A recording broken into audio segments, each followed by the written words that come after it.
व्हीएसआर कंपनीचा आणखी एक प्रताप समोर आलाय। उपमुख्यमंत्री सुनेत्रा पवारांच्या विमानामध्ये बिघाड झाला होता। सुनेत्रा पवार सुखरूप असल्याची माहिती मिळते। मुंबईवरून दिल्लीकडे सायंकाळी 5 वाजता रवाना होणार होतं हे विमान। 9 जून रोजी सुनेत्रा पवार यांनी या विमानातून प्रवास केला होता, ज्यामध्ये बिघाड झाल्याची माहिती समोर येते। आणि या संदर्भात आपण अधिकची माहिती घेऊयात आमच्या प्रतिनिधी ज्योत्स्ना गंगणे यांच्याकडून।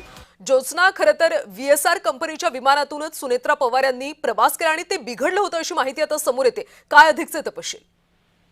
अगदी बरोबर आहे कल्याणी, आपण बघतोय की व्हीएसआर कंपनी ज्या कंपनीच्या विमानामुळे उपमुख्यमंत्री अजित पवार यांचं अपघाती निधन झालं होतं, त्या कंपनीचे वारंवार अनेक प्रताप जे आहेत ते समोर येत आहेत।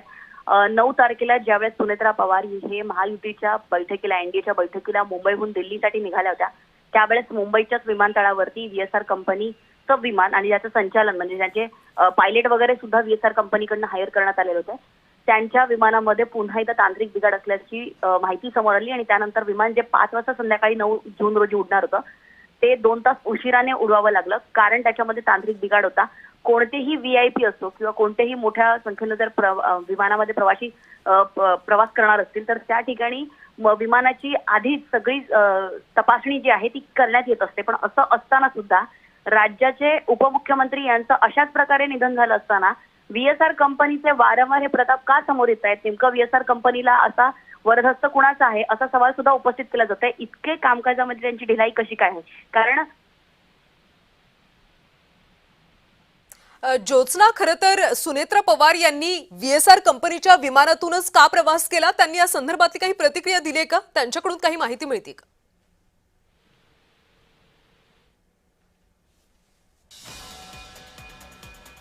तर अशा पद्धतीने महत्त्वाची बातमी सध्या आपण पाहतोय। 9 जून रोजीची ही सगळी घटना आहे। त्या दिवशी सुनेत्रा पवार यांनी व्हीएसआर कंपनीच्या विमानातून प्रवास केला होता, ज्या विमानामध्ये तांत्रिक बिघाड असल्याचं समोर आलं होतं। मात्र सुनेत्रा पवार त्यातून सुखरूप बाहेर पडलेले आहेत। व्हीएसआर कंपनीचा आणखी एक प्रताप आता समोर आलाय, त्यामुळे व्हीएसआर कंपनीवर नेमका कुणाचा वरदहस्त आहे असा प्रश्न आता समोर येतो।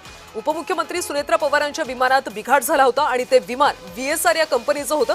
खरं तर 4 महिन्यांपूर्वी अजित पवार यांनी सुद्धा व्हीएसआर कंपनीच्या विमानातून प्रवास केला होता। त्यांच्या विमानाला अपघात झाला, ज्यामध्ये अजित पवार यांचं निधन झालं होतं आणि पुन्हा त्याच व्हीएसआर कंपनीच्या विमानातून सुनेत्रा पवार यांनी प्रवास केलाय आणि त्या प्रवास करत असताना विमानामध्ये तांत्रिक बिघाड झाल्याची माहिती समोर आली। पुन्हा एकदा आपण जाऊयात आमच्या प्रतिनिधी ज्योत्स्ना यांच्याकडे। ज्योत्स्ना, खरं तर 4 महिन्यांपूर्वी अजित पवारांचं याच कंपनीच्या विमानातून निधन झालं होतं, मग पुन्हा सुनेत्रा पवार यांनी व्हीएसआर कंपनीचंच विमान का निवडलं? त्याच विमानातून का प्रवास केला? त्यांच्याकडून काही प्रतिक्रिया मिळते का? जर आपण बघितलं कल्याणी, अशा प्रकारचं म्हणजे जे व्हीआयपी असतात किंवा राज्याचे महत्त्वाचे नेते पदाधिकारी असतात, त्यांच्यासाठी कोणतं विमान असावं कोणतं नसावं किंवा कोणत्या विमानात ते जाणार हे प्रत्येक वेळेस ही त्या नेत्याची किंवा त्या अधिकाऱ्याची चॉईस नसते। हे विमान उड्डाण कार्यालय जे आहे त्यांचे सुद्धा त्यांनी जे नेमणूक करून दिलेले असतात किंवा जे उपलब्ध असतात त्यानुसारच जे आहे ते अशा प्रकारचे विमान हायर केले जातात। यापूर्वी पण आपण बघितलं की पार्थ पवार यांनी सुद्धा अशाच व्हीएसआर कंपनीतून जे आहे ते व्हीएसआर कंपनीच्या विमानातून प्रवास केला होता आणि आता सुनेत्रा पवार यांनी सुद्धा हा दुसऱ्यांदा व्हीएसआर कंपनीच्या विमानातून प्रवास केलेला आहे।